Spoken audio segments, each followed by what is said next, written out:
il a fallu que les hommes rejettent le cadavre de Lazare pour que Dieu l'ouvre le chemin de la résurrection. Alléluia. David n'était pas le choix de son père, mais Dieu l'a choisi. Lazare n'était pas le choix de sa famille, mais Dieu l'a choisi. Rien de bon ne pouvait sortir de Nazareth, mais en elle, Dieu voyait un roi, le Messie, venu sauver l'humanité. Jésus-Christ de Nazareth est un refuge pour les nations et non une forteresse pour l'Église. Car avant Jésus, les gens étaient dans problème. Jésus est venu trouver les gens dans problème. Jésus est parti en laissant les gens toujours dans problème. Donc l'Église n'est pas la fin de nos problèmes, bien-aimés. Laisse-moi te choquer. Car tous ceux que Jésus a guéris, restaurés, délivrés et ressuscités sont encore morts. Mais de tous les ressuscités qui sont morts, le seul ressuscité qui est encore vivant est le Seigneur Jésus. La bouche autorisée pour parler de l'éternité. Donc ce que nous vivons sur la terre prépare ce que nous allons vivre dans l'éternité. Car nous appelons le futur de ce que nous conjuguons dans le présent. Donc la fête changera de camp.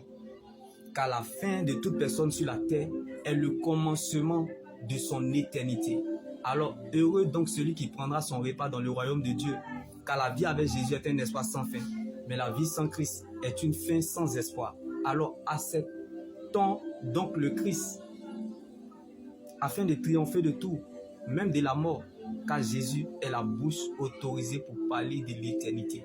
Donc celui qui a une parole de Dieu prolonge sa vie, car Jésus est la vie dans vos années.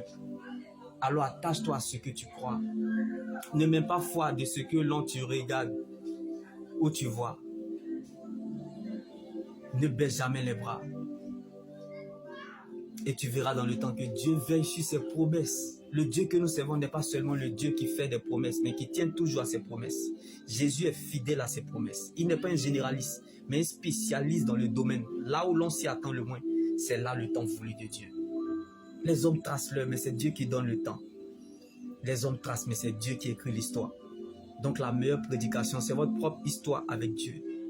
Le problème, ce n'est pas le problème. Le problème, ce n'est pas ce qu'on te fait, ni ce que tu subis. Le problème, ce n'est pas le temps qui passe qui compte pour Dieu. Le problème, c'est ce que Dieu a dit à ton sujet.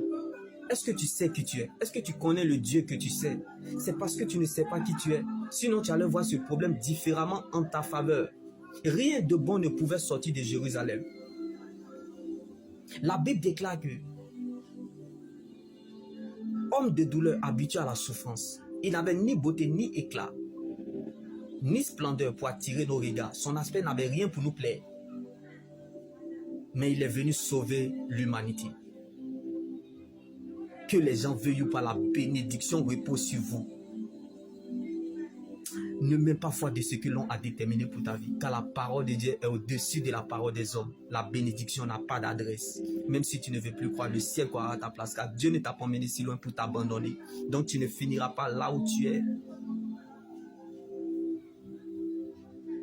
Car les épreuves très difficiles nous apprennent qui nous sommes et où nous allons. Les périodes très difficiles sont les meilleurs moyens que Dieu utilise pour construire notre vie spirituelle. Et la longue attente est le meilleur moyen que Dieu utilise afin de faire la différence à notre sujet. Un jour, Dieu mettra fin au règne de Satan sur ton chemin.